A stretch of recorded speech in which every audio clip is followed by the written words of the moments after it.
کہ سب سے بڑی اسلامی خلافت کے اندر چیف جسٹس آف اسلامی خلافت ابو یوسف رحمۃ اللہ علیہ، آپ بہت ذہین، بہت حکیم، بہت میرٹ میں آیا کرتے تھے.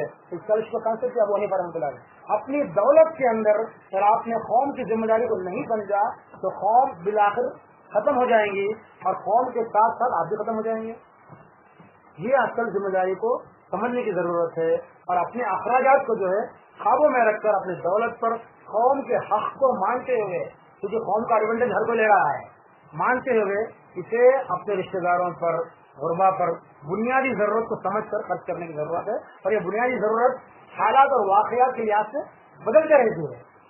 اگر آپ افریقہ کے اندر ہے تو آپ کی بنیادی ضرورت کچھ اور ہے، امریکہ کے اندر ہے تو کچھ اور ہے، ہندوستان میں بنگلور شہر کے اندر ہے تو کچھ اور ہے، کسی دیہات کے اندر ہے تو کچھ اور ہے. اس وقت اور اس حالات کی بنیادی ضرورت کو سمجھنے کی اللہ تبارک و تعالیٰ نے مومنوں پر، مسلمانوں کے وژڈم پر یہ بات ڈال دی. کوئی لگا بندہ کھانا لگا دے دیا ہوتا تو جینا مشکل ہو جاتا. یہ اللہ تعالیٰ کی شان حکیم ہے.